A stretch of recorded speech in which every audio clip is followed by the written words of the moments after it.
कि बहुत सारे लोग कंप्लेन करते रहते हैं कि हमारे बच्चों को इंग्लिश पढ़ना ही नहीं आता। जी हाँ दोस्तों, बहुत ही जेन्युइन समस्या है और बहुत सारी बार इस समस्या के ऊपर चर्चा की गई है, लेकिन उसका हल ठीक से निकाल नहीं पाते हम लोग। तो स्कूलों में भी teachers they try their best, no doubt about it, लेकिन कुछ बच्चे पढ़ पाते हैं, कुछ बच्चे नहीं पढ़ पाते हैं। और इंडिया की बात करेंगे, भारत की बात करेंगे हमारे, तो कितनी सारी आबादी ऐसी है कि जिनके लिए इंग्लिश पढ़ पाना बहुत ही डिफिकल्ट टास्क है। कितने सारे बच्चे स्कूलों में से पास हो गए, आगे भी चल गए, संसार में भी लगे बहुत सारे, तो भी उनको अंग्रेजी पढ़नी नहीं है। तो आज इसी टॉपिक के ऊपर ये वीडियो है। अगर आप देखोगे तो आपको बहुत इसका फायदा होने वाला है, क्योंकि इस वीडियो में मैं बताने जा रहा हूं ऐसे पावरफुल ट्रिक्स जिसमें आपको ये बात पता चलेगी कि एग्जैक्टली इंग्लिश को पढ़ते कैसे हैं, how to read English, not by difficult way, nothing more, आसान तरीकों के साथ, एकदम आसानी से, जिसे भी किसे भी इंग्लिश पढ़नी ही नहीं आती है उसके लिए ये वीडियो बहुत ही फायदेमंद रहने वाला है दोस्तों। चलो तो फिर स्टार्ट करते हैं। सबसे पहली चीज क्या है, चलो हम एकदम समस्या की मूल की तरफ जाएंगे। हमें इंग्लिश पढ़नी क्यों नहीं आती, इस प्रश्न का आपके पास क्या उत्तर है? हम तो बोलते कि हमें हाँ एबीसीडी तो रट ली हमने, लेकिन खाली एबीसीडी रटने से कुछ नहीं होता, ठीक है ना।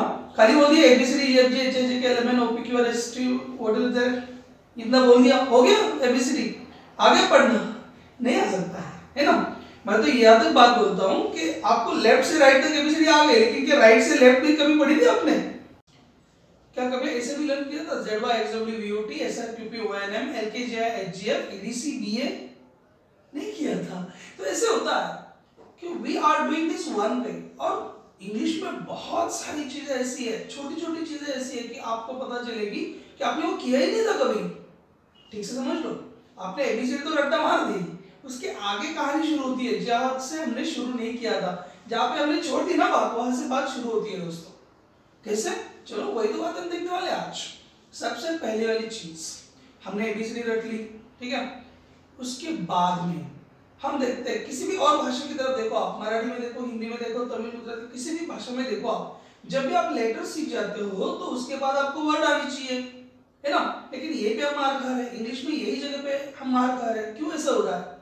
क्योंकि हमने खाली एबीसीडी को रट्टा मारा, बाकी आगे कुछ नहीं कर पाए हम लोग। हिंदी की बात ले लो आप, या किसी और की और भाषा की बात ले लो। सपोज व्हाट इज दिस, ये क्या है? क है, बराबर। तो ये दिखने में भी क है और होने में भी क ही है। ठीक से बात को समझ लो। हमारे बच्चे इसी बात को समझ नहीं पाते, इसलिए वो इंग्लिश पढ़ नहीं पाते। वैसे हिंदी में क दिखता भी है और होता भी है, इंग्लिश में ऐसे नहीं होता है। इंग्लिश में एक क की नहीं, बहुत सारे वर्ड्स की ऐसी बात है, बहुत सारे लेटर्स की बात ऐसी है कि जैसे वो दिख रहे हैं ना वैसे है नहीं वो। मतलब एकदम साफ साफ बता सकते हैं, व्हाट इज दिस, ये क्या है? सी है ना, लेकिन हम इसको क बोलते हैं, कभी कभी बोलते कि नहीं। मतलब CAT कैट लिखेगा और उसको बोलते हैं कि चलो इसको क बोलना। अगर लिखा है सी है तो उसको सी ही बोलना चाहिए, लेकिन वैसे तो होता नहीं कुछ। मतलब इंग्लिश में प्रॉब्लम क्या है, जैसे दिखता है ना वैसे होता नहीं है। और हमारे बच्चों को प्रॉब्लम यह है कि हमने किसी और तरीके से उसको ABCD कर दिया, तो हमने बोले कि अरे यहाँ तक तो कर लिए, आगे तो नहीं जा पा रहे। तो सबसे important first problem is this कि ये जो दिख रहा है ना वैसे है नहीं, और फिर वो कैसा है ये पता होना सबसे जरूरी बात है, ठीक है ना। तो ये दिख तो सी रहा है, लेकिन इसको जब लिखेंगे तो सी नहीं बोलेंगे। जब ये वर्ड ऐसे तैयार हो जाएगा तो उसको सी नहीं बोल रहे हो आप बोल रहे हो इसको कैट। इसका मतलब यह है कि ये सी दिखने में था, लेकिन ये तो असल में क निकला। अब आप बोल रहे हो ये अ है, लेकिन अगर मैं बोलूं इसको आ भी बोलते हैं तो, अगर मैं बोलूं इसको ए भी बोलते हैं तो, अगर मैं बोलूं इसको ए भी बोलते हैं तो, और अगर मैं बोलूं इसको अ भी कहते हैं तो आप क्या कहोगे? ठीक से समझ लो दोस्तों। मतलब क्या है, हमने हमारे बच्चों को खाली इतना बोला, इतना बताया कि ए का मतलब है आ, एक वर्ड बता दिया उसको, एक लेटर बता दिया, लेकिन वो उसको इनफ नहीं है। Whenever the child is going to read something, it is going to be difficult for him. पहले बताओ कि अरे इसके तो इतने सारे मीनिंग है। अब ये आपको थोड़ा सा अलग से दिख रहा होगा, ये आपको थोड़ा सा अलग से दिख रहा होगा, इसे आप कर सकते हो, ऐसे कुछ भी कर सकते हो, ये कुछ मायने नहीं रखती चीज। हाँ, या ऐ तो होता है ऐसे, एक ही मात्रा में, इसको रहने दीजिए। तो ये बात है, हम जब तक बच्चों को ये नहीं बताएंगे कि इनके इतने सारे मीनिंग है, तब तक उसका वॉवेल जो है ए, वो पक्का मतलब एकदम स्ट्रांग नहीं हो जाएगा। और उनको ये वर्ड्स के भी थ्रू पता होना चाहिए कि अच्छा इसको जब अ बोलते हो आप तो कैसे बोलते हो। जैसे कि कोई भी एक वर्ड ले लिया, किरण ले लिया, किरण, तो ये तो अ हो गया ना, तो उसे पता होना चाहिए कि अच्छा जब इसका मतलब ये अ भी है। जो भी बात है, अभी राम ले लिया, राम, तो इसमें तो क्या बोला आपने, ए को क्या कहा, आ कहा ना। तो ये बच्चों को पता होना चाहिए। अगर आपको इंग्लिश में डिफिकल्टी है तो आपको पता होना चाहिए। अब ये ए है, कुछ भी वर्ड ले लो आप, एयर, तो इसको आपने ए बोल दिया, एड बोल दिया, तो ये एड हो गया। तो ये आप मतलब क्या बोल रहे हैं, इसको आप ए बोल रहे हो। अब ये वर्ड ले लिया ऑल, तो आपने क्या बोला, इसको ऑ बोल दिया, है ना। अगर बच्चों को ये बात पहले से पता चले कि ए को इतने सारे मीनिंग है, 5-5 मीनिंग है, तो वो क्यों डरेगा, वो क्यों कंफ्यूज हो जाएगा, नहीं होगा वो confuse. Each and every time, whenever he is going to learn something, whenever he is going to read something, he is going to get some difficulties. उसे कोई परेशानी आ रही है, वो डिफिकल्ट हो रहा है, क्यों हो रहा है, क्योंकि उसको पता ही नहीं कि इसकी इतने सारे मीनिंग है। मैं एक स्वर की बात कर रहा हूँ, खाली एक ही, है ना। आपके तो 5 स्वर आप बोल रहे हो, लेकिन ऐसे नहीं होता है, 5 के भी आगे कुछ होता है, वो भी देखेंगे हम। तो एक ही इतने सारे हो गए, है ना। अगर हम इसी के तरह से पांचों को भी अगर पढ़ ले ठीक से, तो आपको पढ़ने में दिक्कत नहीं आएगी। देखो आप ठीक से, अब आगे चलो, ए है, ए के जैसा दूसरा स्वर कौन सा है, बताओ मुझे। ए ई आई ओ यू ना, चलो ई के बारे में देखेंगे, इसको थोड़ा बाजू में रख देंगे अभी। ई ले लो, चलो ई। अब अगर आपको पूछा जाएगा कि ई को क्या बोलते हो आप क्या कहोगे, हम तो ए बोलते हैं उसको, लेकिन ऐसे है नहीं। बच्चों को पहले से पढ़ाओ, आप भी पीछे समझ लो बात कि इसको भी अ भी बोलते हैं, इसे ई भी बोलते हैं, ए भी बोलते हैं, कितने सारे वर्ड्स है उसको भी ना। तो एक वर्ड को 3-3 तरह से हम उनको प्रोनाउंस करते हैं, ये पता होना चाहिए हमें, और बच्चों को भी पढ़ाना चाहिए। इसे अ बोलते हैं हम, तो बच्चों को, बहुत सारे बच्चों को पता ही नहीं कि इसको अ बोलते हैं, ठीक है ना। और लेटर्स वर्ड्स में आएंगे तो और पता चल जाएगा, अर्न, ठीक है। लेकिन यही अगर ईयर में आएगा तो क्या होगा, इसको ये इसे क्या बोल दिया आपने, ई बोल दिया, या पे उसको अ बोल दिया, है ना। बहुत सारे जगह पे टीचर बोल दिया तो अर बोल रहे हो पीछे, तो ईआर लगा रहे हो आप, है ना। बच्चों को पढ़ाओ, ये बात ठीक से समझ लो आप ठीक से। ये तो कोई बात ही नहीं है, ये तो हम बचपन से पढ़ रहे हैं कि ई अगर है तो पेन में आ जाएगा, तो ए बोल रहे हो उसको। लेकिन ये जो दो है बाकी वाले, ये हम बच्चों को नहीं बता पाते, हम भी समझ में नहीं, हमारे भी समझ में नहीं आती है चीज, समझ नहीं पाते हम। आई की तरफ जाओ, आगे जाओ, चलो हम स्वर की तरफ देखेंगे, खाली ये वॉवेल्स कैसे काम कर रहे हैं। आई को देखो, चलो आई, इसे हम क्या बोलते हैं, ई बोलते हैं ना, मराठी में, हिंदी में, किसी भी लैंग्वेज में। लेकिन आगे जाएंगे तो पता चलेगा कि इसे भी अ ही बोलते हैं, कभी कभी इसे ई बोलते हैं, और कभी कभी इसको आई बोलते हैं। कितने बच्चों को ये बात पता चलती है, मुझे बताओ, बचपन में नहीं पता चलती है। Teachers don't tell them this, they are called like wives. हमने बतानी चाहिए वो चीज। हमारे छोटे छोटे बच्चों को जब तक ये बात पता नहीं चलेगी, तब तक उनको इंग्लिश आएगी ही नहीं। हम बाकी कितने भी चिल्लाए कि इंग्लिश बहुत डिफिकल्ट है, इंग्लिश बहुत यह है वो, ऐसे है ही नहीं। इंग्लिश जैसे आसान भाषा ही नहीं, मैं तो बोलूंगा ना। उसे कोई आ की मात्रा, ई की मात्रा, ओ की मात्रा कुछ नहीं है। आप बाकी लैंग्वेजेस को देखो, यहाँ से ये लगाओ, यहाँ से ये लगाओ, यहाँ से ये लगाओ, बिंदी लगाओ, ये फलाना, बहुत सारी चीजें हैं। इंग्लिश में क्या है, कुछ नहीं है। आगे सिर्फ आपको लेटर लिखते जाना है, 1 2 3 4 5 6 7 गोल गोल गोल लिखते जाना, बाकी क्या करना है आपको, कुछ नहीं करना है। इंग्लिश इज बहुत इजी, लेकिन वो उस तरह से बच्चों के सामने आनी तो चाहिए। इसकी तरफ आओ, ऐसे कौन सा वर्ड है जहां पर हम आई लिखते लेकिन अ कहते हैं उसको, कुछ भी वर्ड ले सकते हो आप। जैसे ये फर्म ले लिया, FIRM, फर्म, तो लिख तो दिया FIRM, लेकिन बोला एफ, मतलब फर्म बोला हमने उसको। अ बोला, तो बच्चे को अगर बचपन में अगर पहले से किसी को पता चल जाए, हाँ आई को अ भी बोलते हैं, तो इसको अ बोलेंगे ना वो, है ना। लेकिन सिखाया क्या हो गया, उसको ई कहते हैं, और जब बड़ा हो गया तो उसको क्या पढ़ रहा है, वो अ पढ़ रहा है, वो भी कंफ्यूज है, उसे बात समझ में नहीं आ रही कि हमने तो पढ़ा था इसको ई कहते थे बचपन में, अब तो इसको अ कह रहे हैं, तो इसलिए उसको इंग्लिश नहीं आ रही है। ठीक है, ये तो आपका हर रोज का काम है, इसको कुछ भी है इट, ये तो हमेशा देख देख के हमने उसको ई बोला है ना। बहुत सारे वर्ड्स में आई तो हमेशा आता है, आइस में आ गया, देखो आई, मतलब हमारे बच्चों को, हमारे जितने भी आप जितने भी लर्नर्स है, रीडर्स है, व्यूअर्स है, अगर आपको इंग्लिश पढ़ने में थोड़ी भी दिक्कत है, कठिनाई है, डिफिकल्टी है, तो आप पहले पीछे जाओ, आगे मत दौड़ो। ठीक है, और ये स्वर की तरफ, जितने भी वॉवेल्स है ना, उनकी तरफ पहले ध्यान दो ठीक से, उन्हें क्या कहा जाता है, उनको किस तरह से बोला जाता है, हाउ आर दे प्रोनाउंस। अगर आपको ये पता चल जाता है आपको, तो आप कभी भी पीछे नहीं रहेंगे। अब ये यू के बारे में देखेंगे आप, अगर इसको भी रफ कर देंगे एक मिनट के लिए, ये निकाल दिया वर्जन। अब ये यू आ गया, कितने आसानी से हमें ये पढ़ाया जाता है कि यू मतलब ऊ, राइट ना, हाँ या ना, यस। लेकिन आगे अगर जाएंगे तो हमें ये भी पता चल जाएगी चीज की, अरे हाँ इसे भी तो अ बोल रहे हैं, कभी कभी उसको ऊ बोलते हैं, और कभी कभी तो इसे यू भी कहते हैं। तो ये कब पता चलेगी बात हमारे बच्चों को, ये बचपन में पता होना चाहिए, बहुत जरूरी है। कोई भी वर्ड ले लो आप ले लो आप, तो इनमें आपको क्या बोला, इसको अ बोल दिया, ऊ तो बहुत सारे बार आएगा, कुमार बोल दिया तो ये आ गया ऊ, यूनिट बोल दिया तो क्या आया, यू आया, आया कि नहीं आया। मतलब ये जो स्वर है जिसे हम अलग तरह से प्रोनाउंस कर रहे थे, जिसको हम अलग तरह से समझ रहे थे, वो है अलग, और हम उसको समझ रहे हैं अलग। अगर वो हमें ठीक से पता चले तब तो पता चलेगा what English is and how easy this is, isn't it so.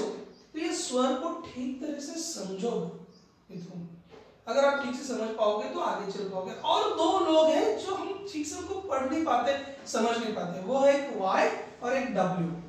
तो ये दोनों को ना सेमी वोवेल्स कहा जाता है। सेमी वोवेल्स माने अर्ध स्वर, मतलब ये पत्ते वोवेल्स और ये सेमी वोवेल्स माने आधे आधे स्वर। आप में से कोई अगर ये भी पूछेगा तो आधा स्वर क्या, ये है नया, तो आधा स्वर माने ये है कि वो कभी कभी व्यंजन भी रहेगा और कभी कभी स्वर भी रहेगा। हाँ श्योर, देखो ना, अब ये है ना वाई, हम तो इसे यही कहते आए कितने सारे सालों से, लेकिन अगर मैं इसे ये कहूंगा कि इसे ई कहते हैं तो चलेगा क्या। देखो आप बहुत सारे वर्ड्स ऐसे कि इनको आप वाई लिखते हो, लेकिन आप इसमें या नहीं कहते, आप उसको क्या कहते हो, उसको ई कहते हो। जैसे आपने लिख दिया सीटी, वाई से एंड होने वाले कोई भी वर्ड देख लो आप, उनको आप ई बोल रहे हो नहीं हो रहे, सिटी हो, ब्यूटी हो, सिलेंडर हो, कुछ भी हो, सिलेंडर में सीवाई आ रहा है, तो इस तरह से वहां पे उसको ई बोल रहे हो। और येलो आप अगर बोल रहे हो येलो, तो यहाँ पे आपने उसको ये बोल दिया और यहाँ पे आपने उसको ई बोल दिया। तो जहां पर आप उसको ई बोल रहे हो तब वो कौन है, वोवेल है, और जहां पर आप उसको या बोल रहे हो तब वो कौन है, कॉन्सोनेंट है। तो ये होना चाहिए पता। अब ये डब्ल्यू के बारे में भी ऐसे ही है, कभी कभी हम उसको अ बोलते हैं और कभी कभी हम उसको व बोलते हैं, होता है ये सब। अगर देखो अभी कभी कभी हम इसको अ बोल रहे हैं, कभी कभी हम उसको व बोल रहे हैं। अभी ये स्लो शब्द ले लो, स्लो ले लो आप इसमें, तो यहाँ पे आप इसको तो उच्चारण ही नहीं कर रहे हैं, उसको तो प्रोनाउंस ही नहीं कर रहे हैं, वहां पे अटर ही नहीं कर रहे, स्लो बोले, स्लो, हमने इतना ही बोल दिया स्लो, है ना। उसके बाद में तो कुछ बोला ही नहीं, वहां पे अ था, हमने उसको रोक लिया वहां पे। तो ये तो कभी कभी प्रोनाउंस ही नहीं हो रहा है और कभी कभी हो रहा है। तो जब लिखते भी है और उसको बोलते नहीं है, वहां पे अ की तरह से यूज कर रहे हैं, मतलब वो कौन हुआ, वहां पे वोवेल हो गया। और जहां पे आप उसको क्लियर बोल रहे हो, वैक्स बोल दिया और कुछ बोल दिया आपने, तो जहां पर उसका व मीनिंग हो रहा है, वुड बोल दिया, कुछ कोई भी और है, जहां पर वो व का उच्चारण कर रहा है, तो वहां पे क्या होगा, वो व्यंजन होगा। तो स्वर और व्यंजन की बात छोड़ो, लेकिन हमें ये बात पता होनी चाहिए कि इनको इस तरह से भी पढ़ा जाता है। और दोस्तों अगर ये बात अगर आप ठीक से समझ रहे हो कि अच्छा इस तरह से भी पढ़ते हैं, कि ये बात मुझे अब पता चली, तब आगे जाके आप ये पढ़ पाओगे कि वर्ड्स को कैसे पढ़ते हैं। ठीक है ना। कोई भी वर्ड ले लो, आप पढ़ सकते हो, डिफिकल्ट वर्ड को भी ले लो। चलो ये सपोज ये वर्ड है जो आप नहीं पढ़ सकते हो, कोई भी वर्ड है आप पढ़ नहीं सकते हो, क्या काम करना है, अगर अपनी वीडियो ठीक से देखी अब तो आपको पता हो गया अभी एक बात कि बस इतना काम करो कि इसमें स्वर कौन सा है, यह है आई है ना, ये है ना, तीन है। तो ये हम कैसे उसको कंसीडर करेंगे, उनको स्पीकर की तरह से देखोगे, वो स्पीकर है, वो लेफ्ट वाले की आवाज को बढ़ाता है, ठीक है ना। तो जब आपको उसको पढ़ना है तो आपने क्या करना है, खाली तो स्पीकर के आगे वाला जो है ना उसके ऊपर जाके रुकना है, वहीं पे रुको। जैसे कि मैं यहां से निकला और यहाँ पे रुक गया, तो इतना ही पढ़ना है खाली बस। तो अब बारी आगे है, तो आपका सवाल ये हो सकता है कि सर आपने तो बोला कि आई को कभी कभी अ बोलते हैं, कभी कभी उसको ई बोलते हैं, कभी कभी उसको आई बोलते हैं, राइट ना। तो क्या मैं उसको अ बोल के देखूं क्या? डिफ को मैंने अगर डफ बोला तो चलेगा क्या? जरूर चलेगा दोस्तों, कोई डरने की बात नहीं है। जब तक आपकी लाइन पे गाड़ी नहीं आ रही ना, आप कुछ भी बोलो। और इंग्लिश आसानी से गलत नहीं आती, हमें पता है कितने सारे देशों में इंग्लिश बोली जाती है कि नहीं जाती है। तो आप जैसे बोल रहे हो ना वैसे थोड़ी ना बोल रहे बाकी के लोग, नहीं बोल रहे हैं। English is definitely uttered everywhere in the world.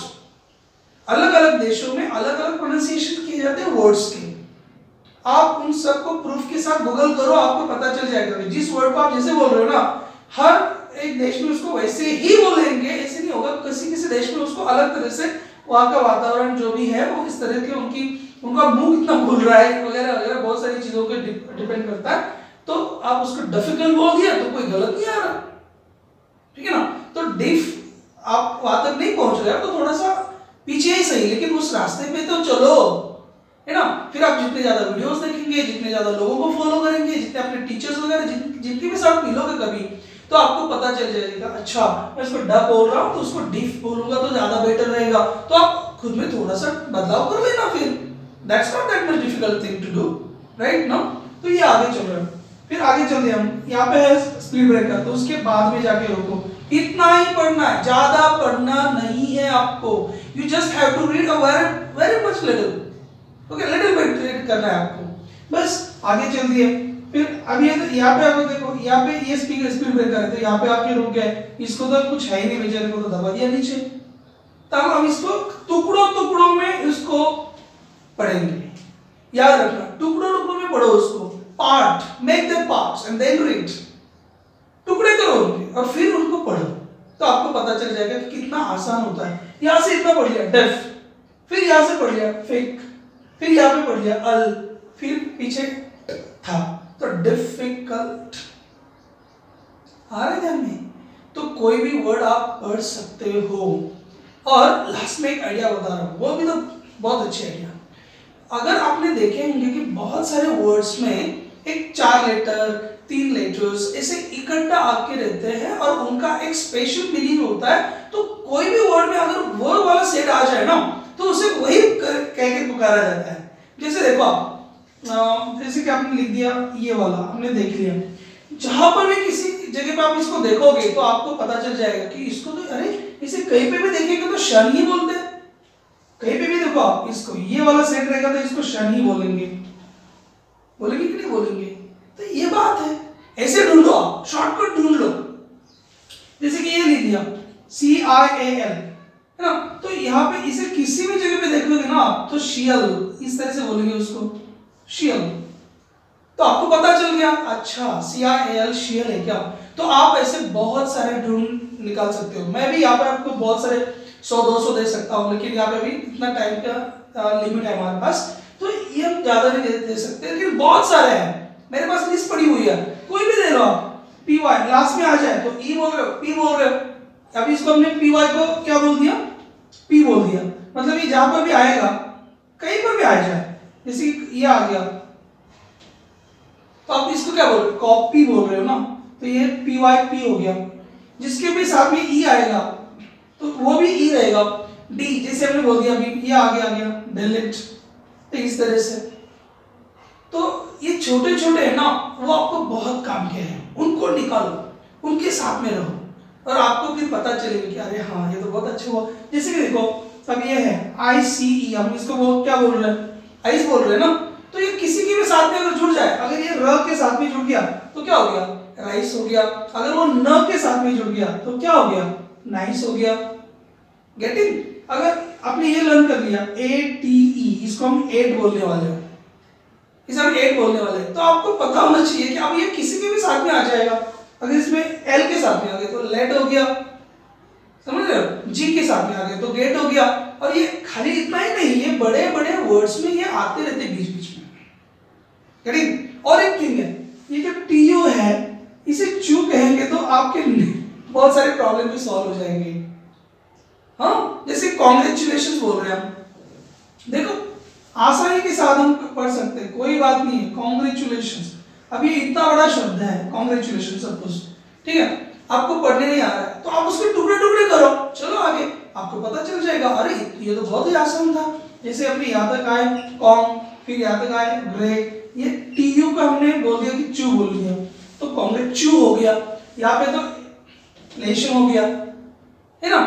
तो आसानी के साथ पढ़ सकते हैं दोस्तों, डरने की कोई बात नहीं है। अगर आपको कंफ्यूजन है तो ये वीडियो बार बार देखो, आप ठीक से पढ़ने लगोगे। जो पढ़ सकता है ना वही आगे बढ़ सकता है, इसलिए मैं बोल रहा हूँ ये चीज।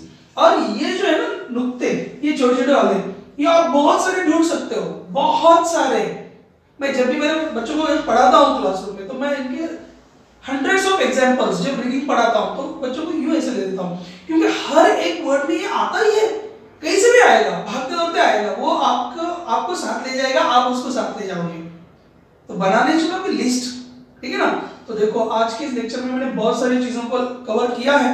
आई होप कि this lecture should be something beneficial for you, और आने वाले लेक्चर में और कुछ लेके आपके लिए जरूर आऊंगा। अगर आपको ये लेक्चर पसंद आया है, कुछ समझ में भी आ गया होगा आपके, तो लाइक जरूर करना और सब्सक्राइब करने के लिए मत भूलना, ठीक है। मिलेंगे अगले किसी लेक्चर में, तब तक के लिए bye bye, tata, see you.